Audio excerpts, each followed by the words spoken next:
and blows up Santa Claus.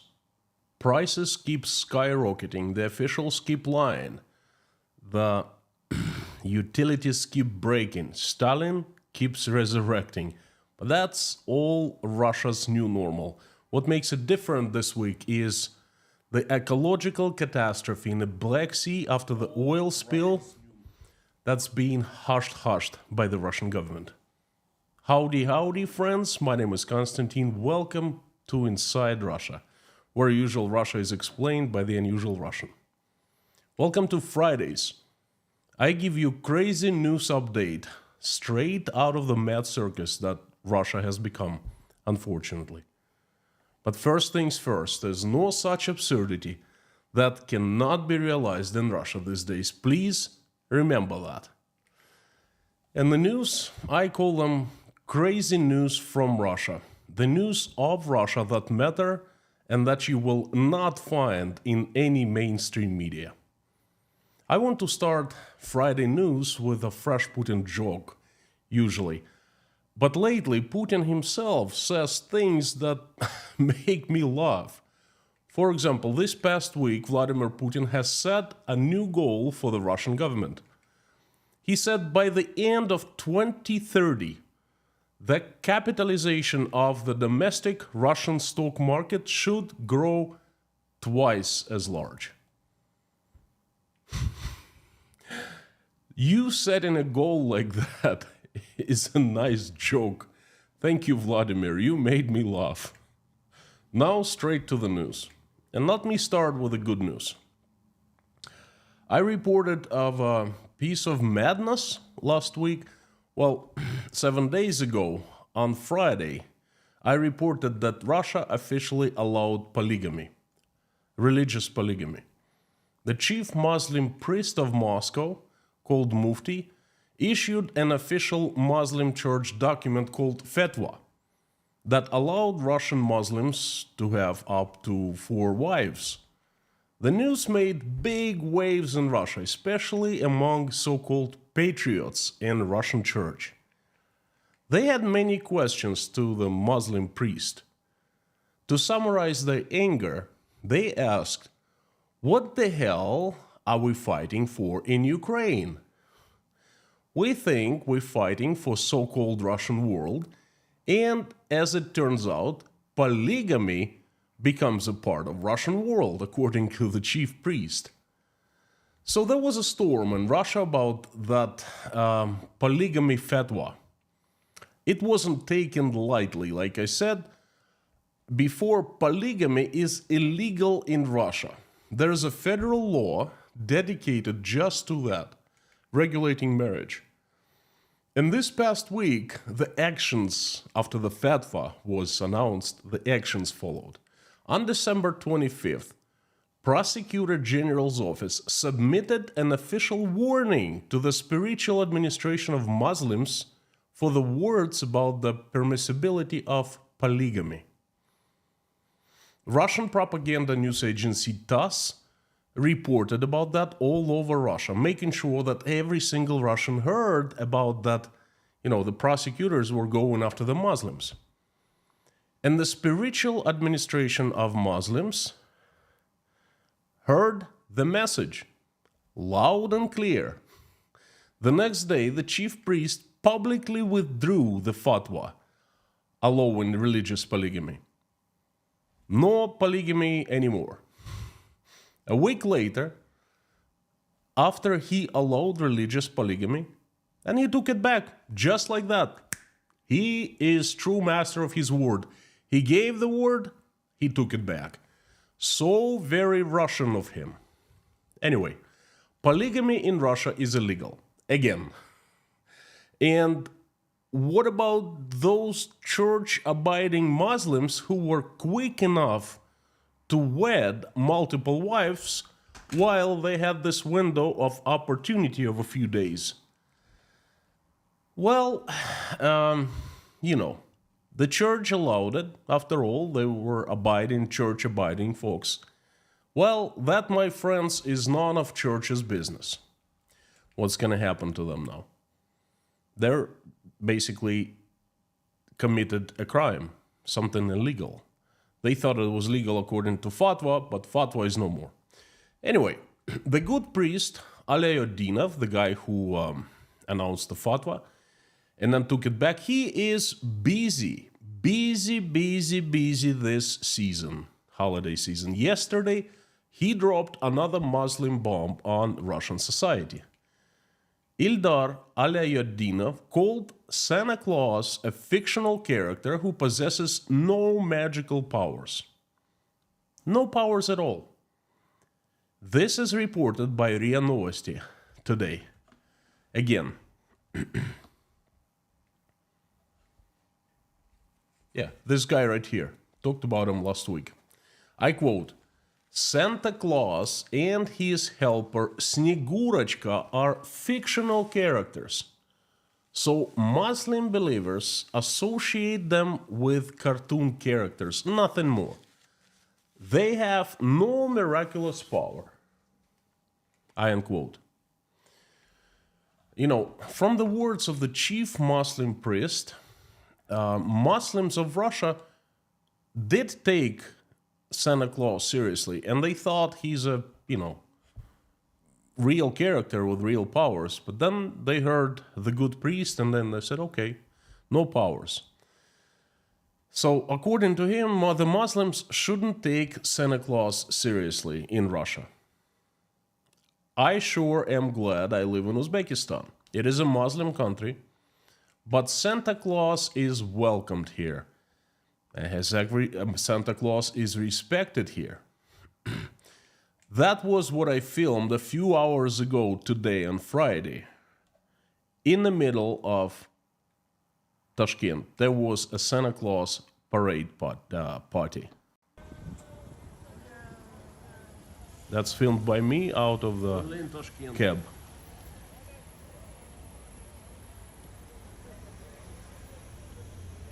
Santa Claus in a Muslim country, Uzbekistan. And everyone is having fun, no one thinks they're real characters with magical powers. They're for kids, they playing instruments. It's an orchestra. The Uzbekistanians are Muslim, and they are nice, normal people with logic and common sense. They welcome all religions, and they welcome Santa Claus. Hey, what's the big deal, right? Now, at first sight, the statement Alayuddinov made seemed funny and silly. I mean, come on. Santa Claus, fictional character, all over the news, major news. He made a press conference. I mean, a priest telling everyone to exclude this fake character, Santa Claus, from their lives. Funny and silly, right?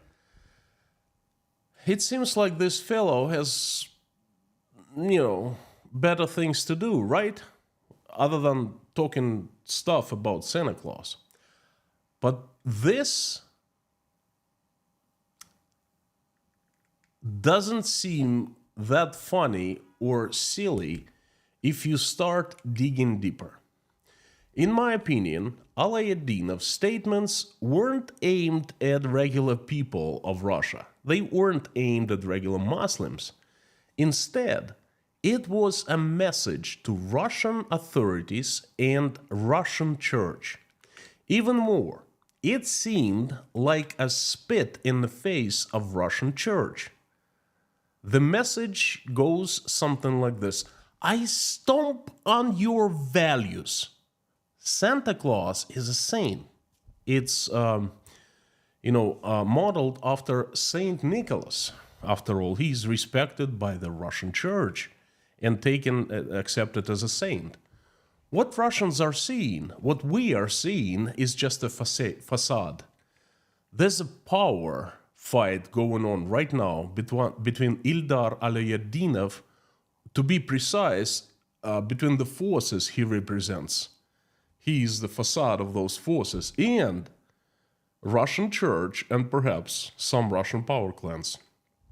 The response to his statement has been overwhelming. People, instead of laughing and saying, hey, he's crazy, whatever. No. Russian senators got really mad today. Kirill Kabanov, a member of the Presidential Human Rights Council, and that's a big deal, said publicly that the law enforcement agencies should investigate the Mufti of Moscow after his statement about polygamy and Santa Claus. Kabanov believes that a story is developing around Alayadinov when the radicalism and aggression starts to go too far. It becomes like unhealthy nonsense. I quote Kabanov, the whole game, in parentheses, with provocative extremist overtones against our laws and traditions continues only because, number one, such provocative anti-Russian actions have clear support from supporters, including in the Parliament of Russian Federation. So he kind of aims that there's some enemies in the parliament sitting there. Number two, a person who publicly makes such radical calls without consequences feels his impunity because of the excessive and harmful electorate humanity of our state system. I end quote. It is necessary to react immediately and harshly to such provocations by Alayodinov. I end quote. Kirillov, a high-caliber official, is talking publicly like that of Russia's high priest. There is a war going on, invisible to our eyes, and it's right in front of our noses. I will keep my eyes open for this development, and I will inform you of what I find out, because I find it very important. This fight gives you an insight of what is happening behind the curtains, and it's very interesting. Now, this is just a personal speculation, definitely not an official opinion or anything like that. That's what I think, pure speculation. Russia is becoming weak, and it can be forecasted now that it will weaken to the point that it can start breaking apart, and it will descend into chaos. And at that point, power groups that remain in the shadows now will step forward and will claim their stake for power or territories. And they're getting ready for that. Now, we're seeing it. Again, this is a pure speculation. We shall see.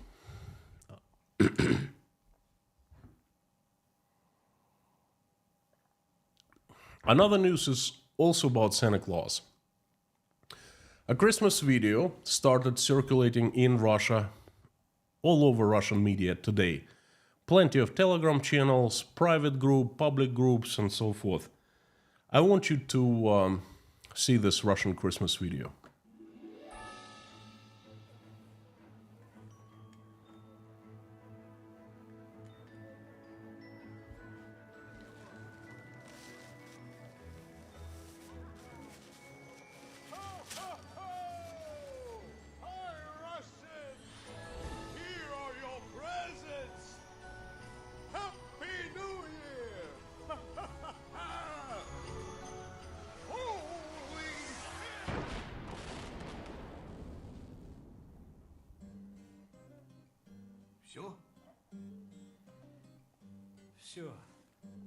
This is it. Yeah, target destroyed. Well, that's good. We don't need anything foreign around our skies. Happy New Year. Happy New Year, everyone. Well, wow. Saint Nicholas, the Greek bishop, known as patron of children, he is a character very dear to us, to me and my wife. Me and Natasha were trying to have a child for some time, and he went to Mira, a small town now called Demre in southern Turkey, not too far from Antalya. And that's where the place where St. Nicholas's grave is. Many people from all over the world come there to ask St. Nicholas to help them to have children. And we asked St. Nicholas too, and he helped. So he's very special and dear to us, to our family. watching that cartoon brings very painful emotions in me. I'm ashamed. I wonder if Russian air defense shot down the passenger plane in Grozny 2 days ago in a very similar way. Another news is from the Frontline. Russia's Ministry of Defense reported the capture of settlement of Gigant in Donetsk region. It was a major military in news mentioned by most federal media. Gigant in both Russian and Ukrainian Gigant means giant. And that was a giant win for Russian armed forces, really. That's how it was portrayed to us Russians. Before the war, there were 3 people living in Gigant, according to the latest Ukrainian census. There was 1 house there. A giant step for the Russian army and a giant win for Russia. 3 people, 1 house. A quick holiday news. It's the most wonderful time of the year, after all. Salmon prices in Russia have increased, specifically in the city of St. Petersburg, up to 24%. And that's the increase before the New Year holidays. The experts examined,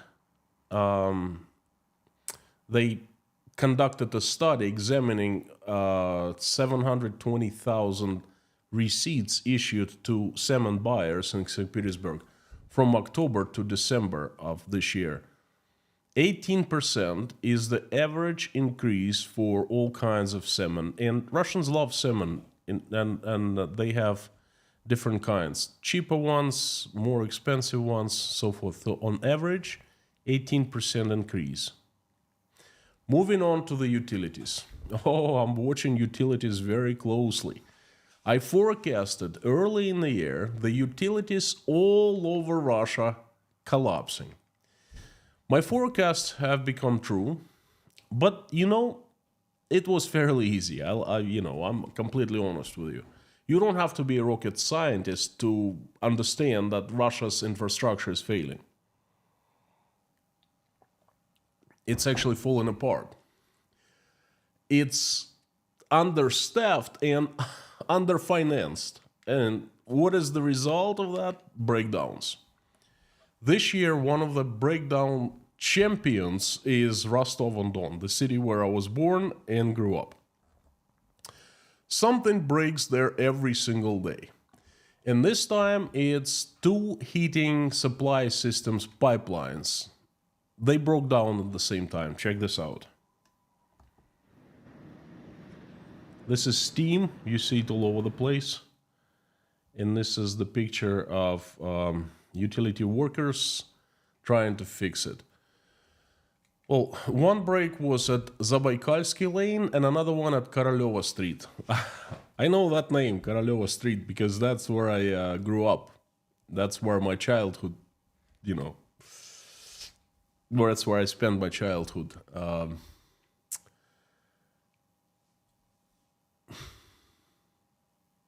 That breakdown, 2 breakdowns, simultaneous breakdowns, have left dozens of houses without heat. Again, I actually grew up on Koroleva Street, and the utility employees are still working. They're fixing the breakdowns as I'm speaking right now. And yesterday was also a breakdown in the heating system, in the piping again. And it has affected 80,000 people, 1/12 of Rostov population. They have been also left without heat. Their radiators are still cold. What's saving people in Rostov right now and in many other cities is warm weather. This December has been unusually warm. The temperature in Rostov, for example, is still above freezing. But it will get cold eventually, and I think it will get cold very, very soon. So check out other breakdowns in Rostov. This is what's going on.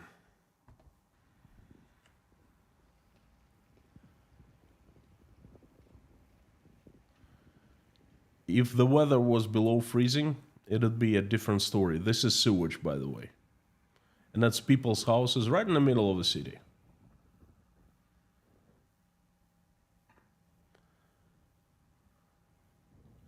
And as you see, people are trying to build little dams so the water, the sewage doesn't flood their yards. Right there.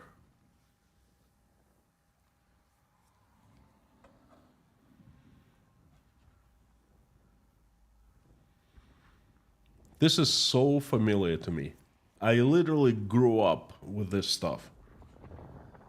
Things kept breaking in Rostov all the time.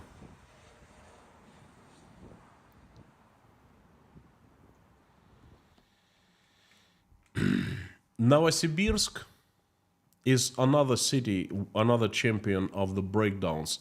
But Novosibirsk is a bit different. It's bigger than Rostov. Its infrastructure is more complicated. And Novosibirsk is so much colder. It's been constantly below freezing for a couple months already. And also, Novosibirsk experienced, just as Rostov, multiple breakdowns. Right now, there are 107 large apartment blocks, tens of thousands of people with no heat. There are 8 facilities, including a school, kindergarten, a hospital, 2 academies, no heat. And it's very cold in Novosibirsk right now. So Rostov, again, it's been the champion. Something breaks there every single day. And, you know, it actually brings memories. We had the very same problem in the USSR in the 80s. I am looking at these pictures and the videos, and I'm amazed. Because it seems like nothing has changed from those years in the 80s. In the USSR, the pipes kept breaking and boiling water kept running on the streets, and there was steam coming from the holes in the roads. We knew that we had to walk around those spots that were steaming because there was a possibility of actually walking over it and falling down through the road into boiling water. That it happened every single year. My parents were warning me, you know, I knew better. It was like a permanent disaster. And yes, we did have heat turn off a few times every year. One time was major, for sure, and then others were a few hours, couple days, you know. Things changed in 1991. They started doing regular maintenance, and that's pretty much it. The problems ended. It worked like magic. And I thought that those days of hot water on the streets and cold radiators inside the apartments and steaming roads were over. I guess not. Welcome back to the USSR. I just don't understand why so many Russians wanted it. I personally am happy not to live in that craziness. Well, let's move to Bashar Assad and his family. As you know, Vladimir Putin granted them the political asylum in Russia a couple weeks ago. And now Bashar Assad's wife, Asma, is believed to be on the verge of death in Moscow. The British newspaper, The Telegraph, reports. The rumors surfaced about her divorcing Bashar Assad, and also rumors about Asma's desire to return to the UK where she was born and previously worked in the financial sector. These rumors have been denied by the Kremlin, of course, but the British authorities have already stated that they will not allow Asma's return to the homeland. It would be insult to the millions of the victims of Assad regime, said the British parliamentarian Robert Jenrick. Of course, the Kremlin will not allow her to divorce Bashar Assad. Of course, the Kremlin will not allow her to leave the country. You know, it's only in the evil West everyone has equal rights and women can divorce regardless of statuses of their husbands. It's only in the evil West women are protected by laws. But you know what? Asma is in Russia, in mercy of the man who is the same as her own husband. Bashar was in Syria until recently. He is the ultimate ruler. So, Asma, good luck with getting a divorce. Good luck with living your golden cage in Russia. You know, things in Russia happen fast, and sometimes they don't even need windows, you know. Before moving to the next news, I would like to take a little pause and take a sip of this wonderful tea called English Breakfast by Twinings. I'm not paid by Twinings, it's not advertising. You know, I do have a sponsor, by the way, for this channel and for this video. And that sponsor is sitting right in front of you. That's myself, okay? That's the only sponsor, okay? No one else. So I just like the tea. English Breakfast Extra Strong. Thank you. Cheers to you all. I also would like to take this opportunity to thank you, everyone who have supported me by watching my videos, liking them, commenting them, by sending me emails with words of encouragement, praying with me, praying for me, and for your love. Thank you. Thank you for those who bought me coffees at buymecoffee.com. Thank you those who became patrons and those who used PayPal. Thank you, friends. From the bottom of my heart, know that no matter what my status on YouTube is, I am currently demonetized, have been for 4 years. Thank goodness not 4 years, 4 months. But demonetized or monetized doesn't matter. I promise you that I will keep on going. So thank you, thank you, thank you. The next news comes from one of Russia's top officials. What is an act of heroism for this official? Well, let's take a look.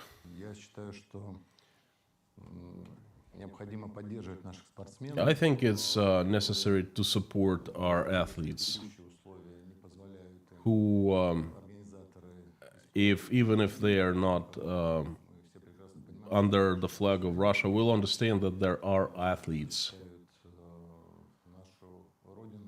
And they're defending our motherland. That's why, in the conditions of hostility and the limits that have been placed on our athletes from different international organizations,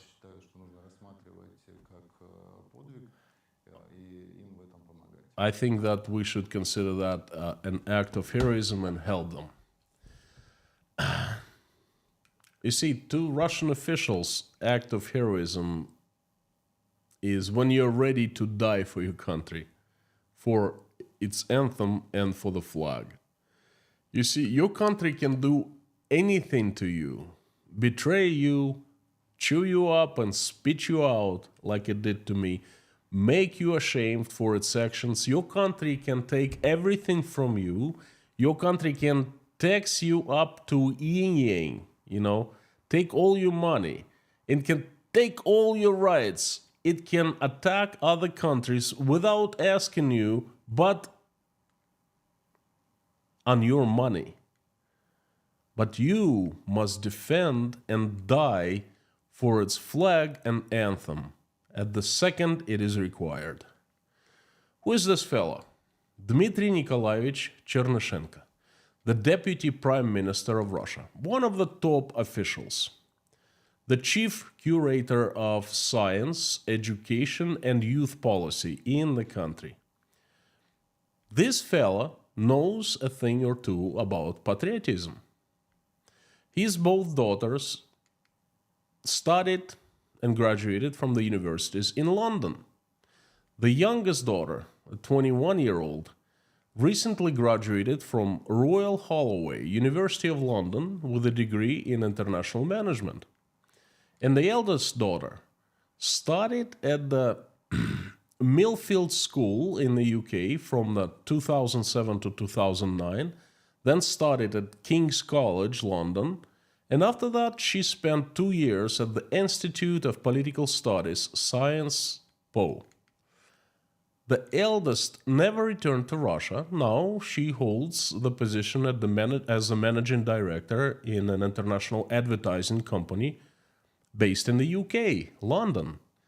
I know the company's name, but I am afraid to say it here. They'll kill me for that, you know. That man in charge of Russia's youth policy is telling us, the man whose daughters studied in the UK, and one of them has been living there. And he's telling us that we should defend and die for Russian flag and anthem if our country demands us so.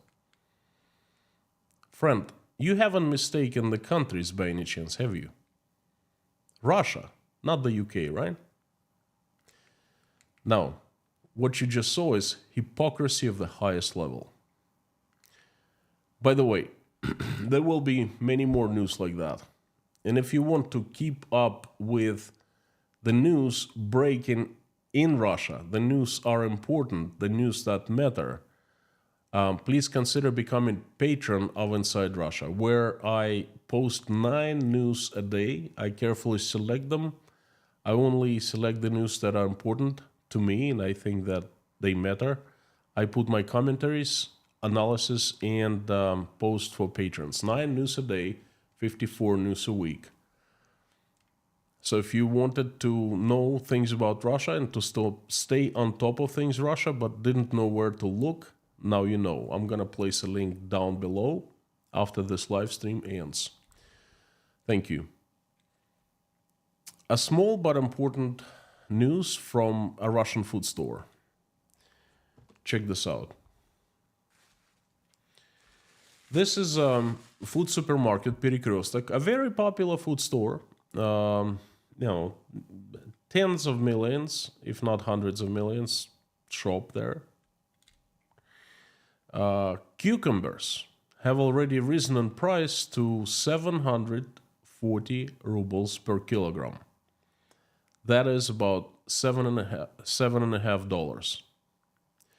The food that used to be a staple now is considered a luxury food. It's sold at Перекресток. Again, it's one of the very popular food chains. My mom's retirement monthly pension is 12,500 rubles. That's enough to buy 16 kilos of cucumbers. And that's it. Small news like that paint us a big picture of what's really happening inside Russia. And the next news is also about food, but hey, you know what? What am I talking about? It's not about food. It's about love and care. Love and care, because food isn't everything, you know? We have to have soul food, have to have love in our hearts. So, some Russian officials are actually very nice people, and even Russian senators care about Russian citizens, about regular people, about us. And they publicly show it. For example, the Senator Oleg Leonov, right here. Good guy, good senator. He advised Russians to spare no salmon caviar when making sandwiches in this holiday season. During the year, salmon caviar has doubled in price and costs 10.5 thousand rubles, almost 11,000 rubles, 10.5 per 1 kilogram. Again, my mother receives a monthly check of 12.5 thousand rubles, 12,500. That's around $125. She can afford a kilo of salmon caviar, a kilo of cucumbers, and a few loaves of bread. And that should last her for entire month, because that's what she receives from the government in 1 month. I'm sure my mother and 42 million of other retired folks who are in fairly similar position that I call despair, will be sparing no caviar on their sandwiches in this holiday season. Russians, spare no caviar. Indulge yourself. Knock yourself out. Hey. The next news comes from the oil company called Transneft. Gasoline will rise in price by another 20% in 2025. The report came out. And that will further accelerate inflation in Russia. This price increase is inevitable because Transneft sharply raised prices after taxes were raised, explain economists. Well, I always talk about that. And don't forget that in 3 days, on January 1st, all corporate income tax in Russia will increase from current 20% to 25%. Yeah, that's a huge increase. And then therefore, lots of prices will skyrocket even faster. I would say all prices because, income tax, that affects everything, every single product imported or sold or manufactured in Russia. The next news is about control.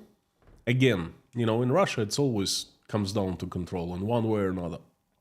Russian parliament proposed to limit the increase in taxi prices during rush hours.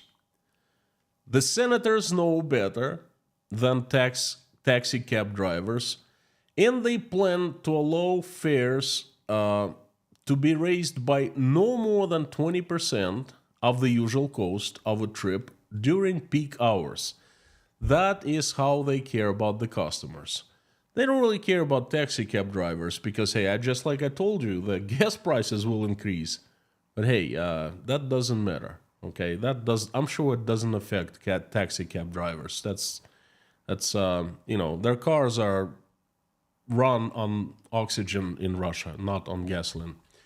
So they are trying to pass a bill that will limit the taxi cab drivers and companies to how much they can charge. This was stated by the first deputy chairman of the controlling committee, Senator Dmitry Gusev. You see, in Russian parliament, they have the controlling committee. I didn't know about that. I just learned, and I guess they control or try to control everything now. Hey, if they, senators, even poke their noses into the taxi rides prices, imagine what else they're doing in that controlling committee. Oh boy, I told you, it's crazy Russian news. The next news is light. Well, electricity, really. I ran into a small article in RIA Novosti, a gigantic Russian propaganda federal media. Then this is what they published. Check this out. Russians were told to use less electricity. Saving electricity equals helping the economy and ecology of the Russian Federation. An ordinary Russian citizen should limit electricity consumption to help the economy and the environment.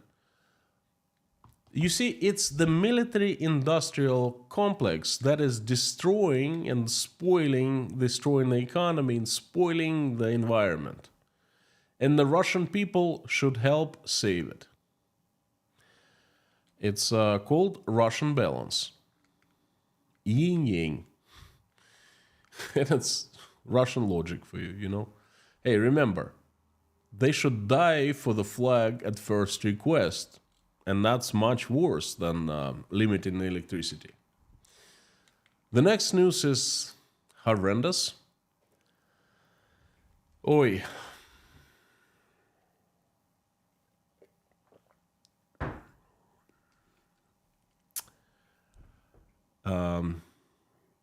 This news probably affects me more than other people. I still have fresh memories of how we started learning the truth about history of Soviet Union back in late 80s. It was magical time. Oh, it was can't say magical. It was definitely time of revelations. And one of the revelations was about Stalin, about the Red Terror, how terrible Stalin was and how many Russians he killed. He literally signed orders to execute people.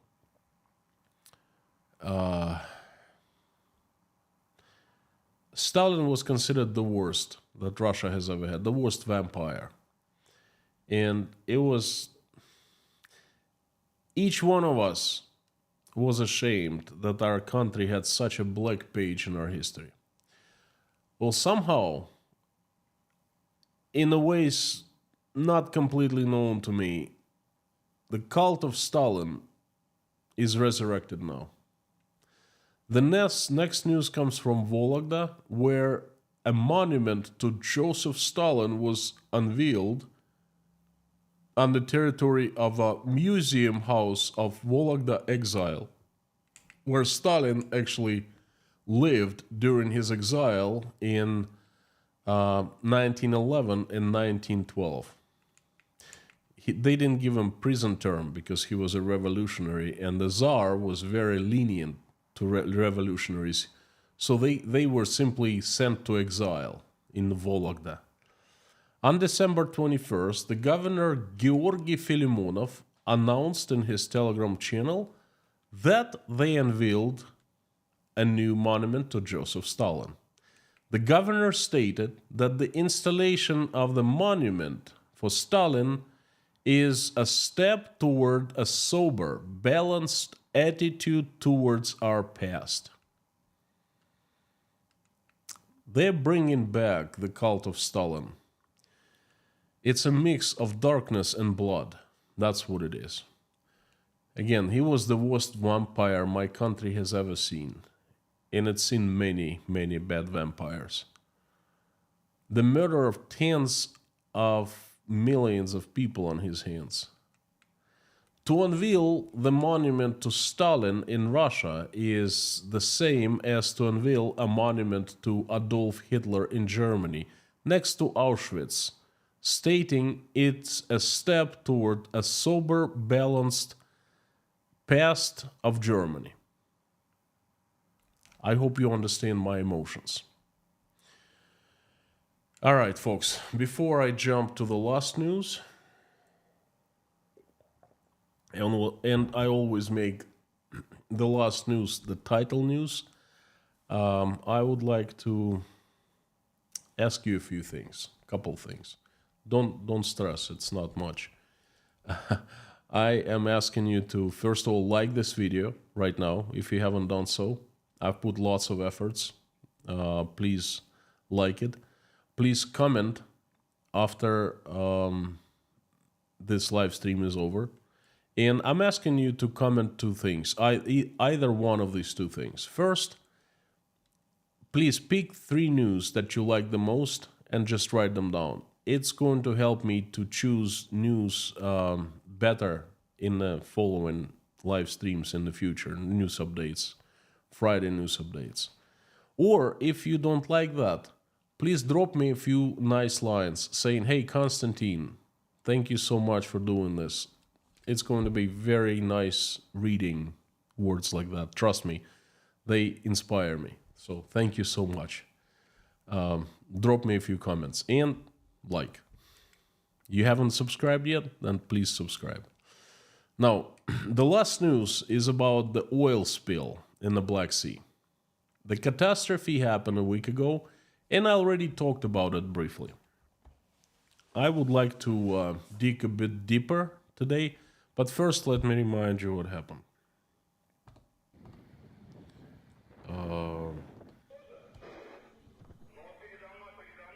This is what initially happened to the ship, and it broke into 2 pieces. And most obviously, it sank. Look at the oil spilling, because this oil tanker was carrying around 6,000 metric ton. I've heard different estimates from 4,300 to 6,000.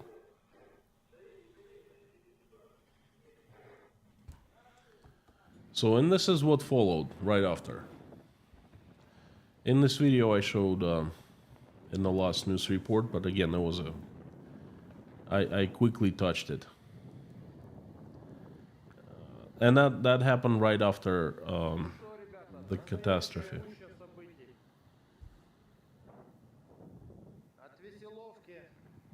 And then the guy explains where exactly that location of the oil spill, but it's pretty much everywhere now. This is what happened a week ago.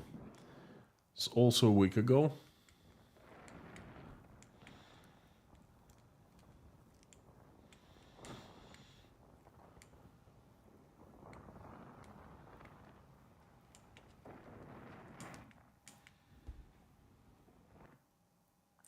Well,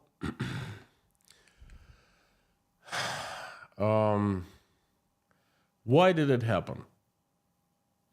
Ships were not both ships. There were two ships. One just broke into two pieces. It was broken by a winter storm in the Black Sea. And another one lost control and it was drifting. So both ships were not suited for sailing in the sea. They're simply river boats.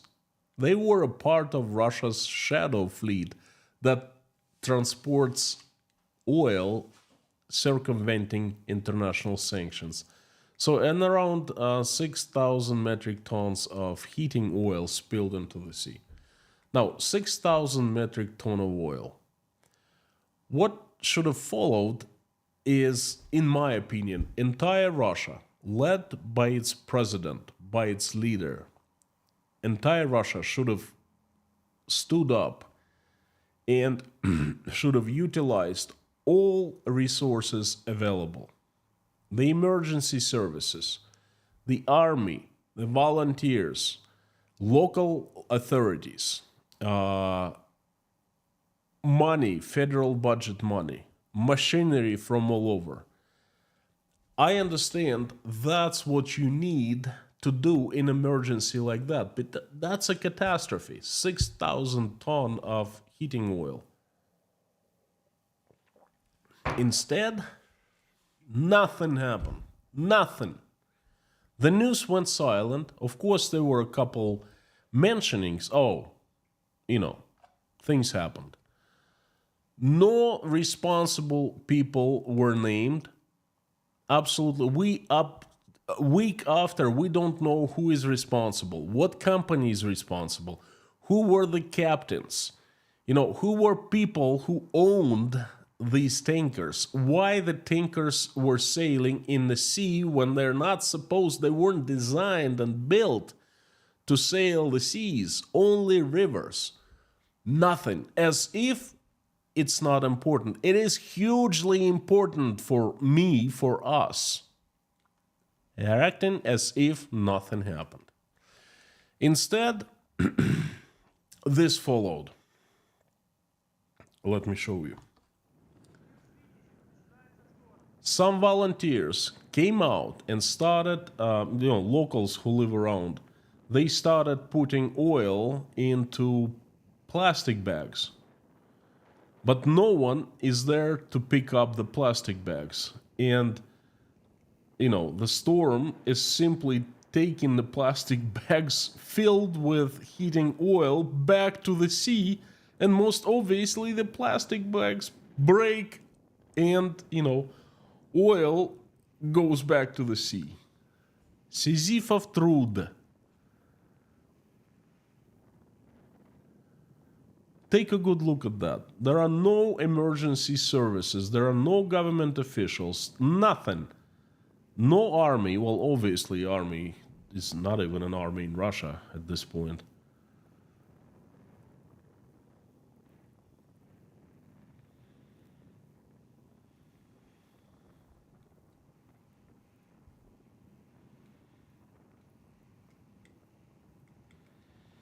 No machinery.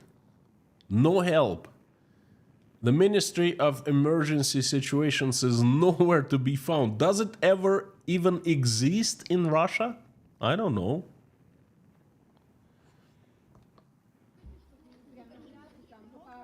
Instead, the volunteers came, regular people.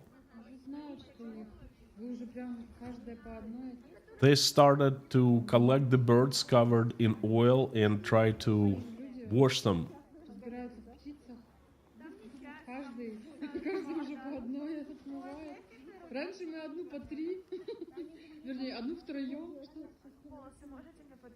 They complain that the smell there is absolutely horrendous. That's why they're wearing masks.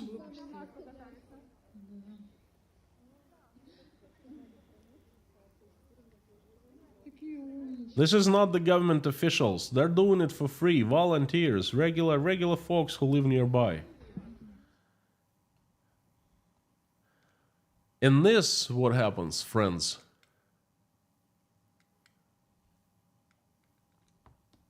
Well, Russian prosecutor attorney office opened 2 criminal investigations. First investigation was into the accident. Well, 2 accidents. And again, the only news they gave us was the fact that the criminal investigation was open. And the second investigation is into why there isn't enough machines being used and why local authorities aren't supplying the machines. At this point, people doing the cleanup are volunteers only. No one has seen, any authorities. There has been, there have been 2 emergency situations declared by the Russian authorities. One in the province of Krasnodar and another one, it's a federal emergency. Right now there are 2 federal emergency situations going on. One in Kursk, because Ukrainians have taken part of Kursk province, and it's also emergency situation. Another one in Krasnodar province because of this oil spill. And that's it. There's nothing else. But I tell you, when there is emergency situation, especially federal is declared, there's a special part of the federal budget that supplies money to help with, conducting the cleanup and things like that. So the money came from the federal budget, but no one has seen how money is being used. And this is one of the largest ecological catastrophes seen in recent years in Russia. The dolphins are dying, 18 so far, the fish, the birds. Help is needed, work is needed, the cleanup is needed. And authorities, instead of doing the cleanup, they started doing the digging. Yes, you heard me right. The digging at nights. Check this out.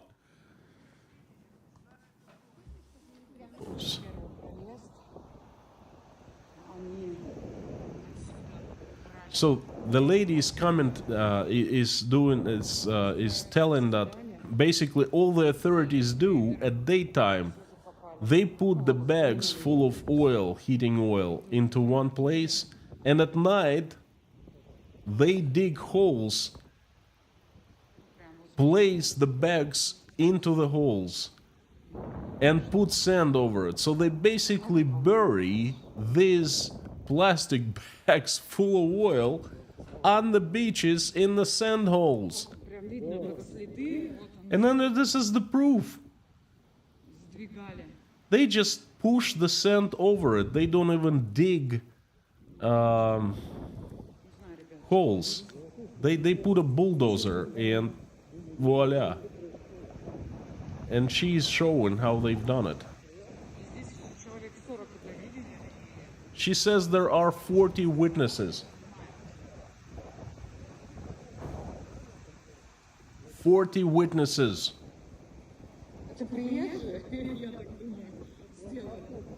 Says that it's not the locals doing it. It's some workers that they took from other regions.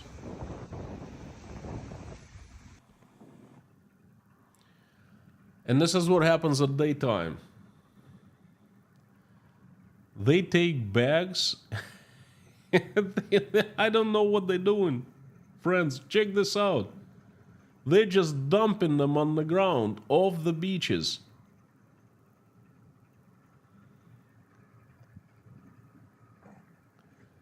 And if you see, there are houses. They're doing it right next to residential houses. She says it stinks. It's horrible.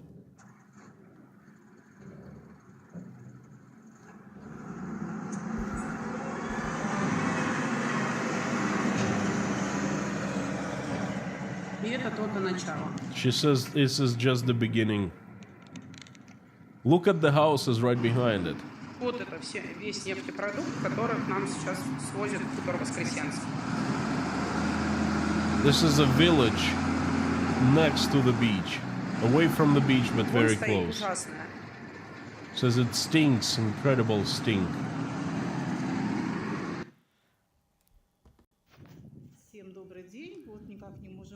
Commenting, it's like we don't understand. These are private houses, and they're just dumping oil bags right next to our houses.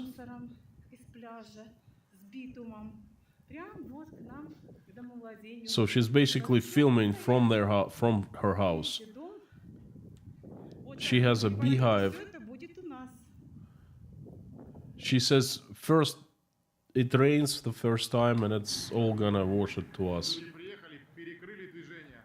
This is an interesting video.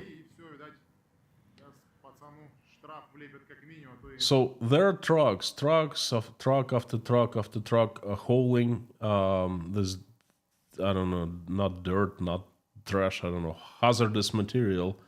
And then the locals came and they blocked the road. So the chief of police came personally and he's arresting that fellow. He's either gonna fine him or arrest him. And the locals are filming it. Just look at that amount of trucks going. And the locals trying to do something. They're trying to block it. In the same situation, only daytime. People have started gathering, not letting the trucks pass and dump near their houses. You know, friends, I don't understand. Take a look at this guy right here. He is at the side of the government. He's a young fella, you know. I don't understand. Who are these people? He is most likely local. He works at the job where locals work. He most likely lives in the same place. He most likely you know, went to school in that place. He most likely knows everyone. And yet, he is standing there. I wouldn't want to face this guy. He's scary, you know. He oozes power. This is what power does to people. It changes people, you know. I really don't understand him and the likes like him. Anyway.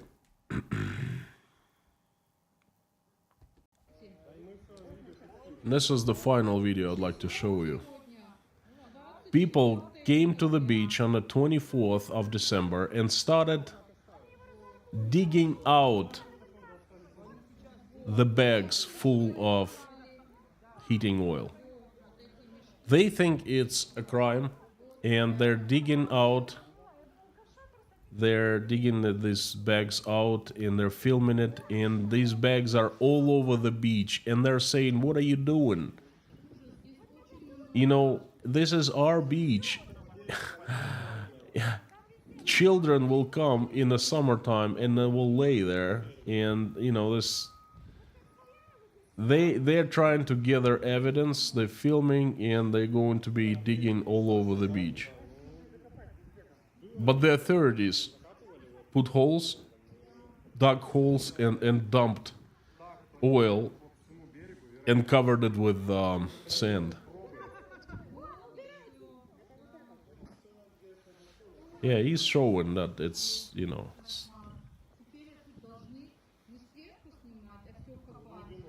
yes.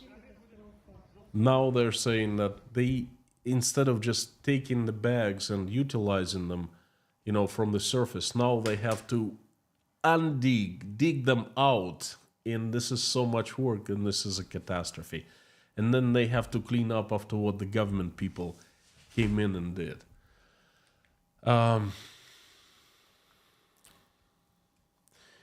Friends, this is a perfect example how Russian government works. When something terrible happens, instead of stepping up front and saying, hey, this happened, okay? We will do our best fixing this. We will ask others, we will ask people, we will use all the resources available to us, everything that is possible to be done, we will do.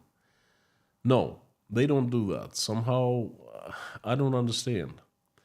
They act as if nothing happened. And they try to cover up the results of their crime.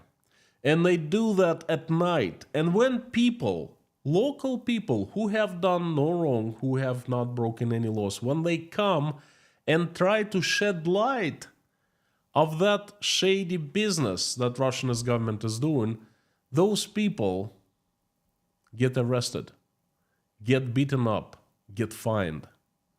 As if it's them doing something illegal, but not the government, who is trying to cover up its crime, in the darkness.